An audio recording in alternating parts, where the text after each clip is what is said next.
من الشيطان الرجيم بسم الله الرحمن الرحيم إنما التوبة على الله للذين يعملون السوء بجهالة ثم يتوبون من قريب.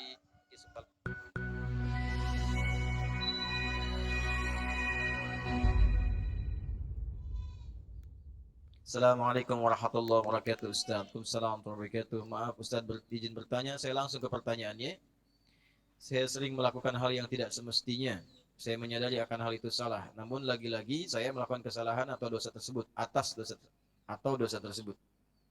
Terlebih susah dalam mengendalikan syahwat dikarenakan pengalaman buruk yang pernah saya alami di waktu sebelumnya. Apakah saya masih diberikan kesempatan untuk memperbaiki semuanya Ustaz? Quran surah keempat An-Nisa di ayat yang ke-17. A'udzubillahi minasyaitonirrajim. Bismillahirrahmanirrahim. Innamat taubatu 'ala Allahi lilladzina ya'maluna as-su'a bijahalatin tsumma yatubuna min qarib. Orang-orang yang mau kembali kepada Allah dengan taubat itu, maka lakukanlah ketika ia sadar ia salah, segera taubat. Ya. Jadi taubat itu jangan ketika Anda kerjakan, misalnya terjadi lagi Anda simpulkan gak diterima. Jangan begitu. Maksudnya terus tobati sampai di titik Anda menyesali itu.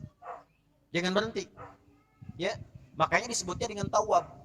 Allahnya menerima tawab, hambanya menghadap tawab. Jamaknya tawabin. Nah, orang yang terus begitu dicintai oleh Allah. Dalilnya mana? Quran surah kedua Al-Baqarah di ayat ke-222. 222. Kan? Innallaha yuhibbut tawwabin. Innallaha yuhibbut tawwabin. Allah sangat mencintai orang-orang yang terus bertobat. Salah, tobatin lagi. Salah, tobatin lagi. Salah, tobatin lagi. Sampai kita merasakan titik jenuh dalam bermaksiat dan kembali kepada tobat.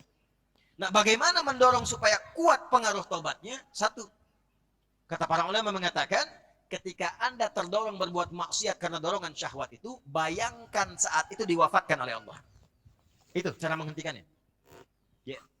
Ada dorongan syahwat nih. Ya. Ketika akan terfikir untuk melakukan, bayangkan, rasakan bagaimana kalau diwafatkan saat itu. Itu akan menghentikan seketika. Ya, seketika itu akan berhenti. Nah, setelah itu bagaimana? Cari suhbatus sholihin, bergaul dengan orang soleh yang menghindari lingkungan tadi.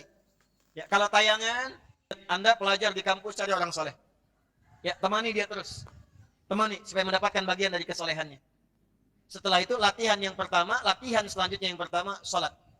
Karena salat itu kuncinya. Inna salata tanha 'anil fahsya'i wal. Nah, syahwat itu munculnya dari fahsya. Pornografi, porno aksi, LGBT, kata-kata jorok dan lain sebagainya, itu dari syahwatnya fahsya.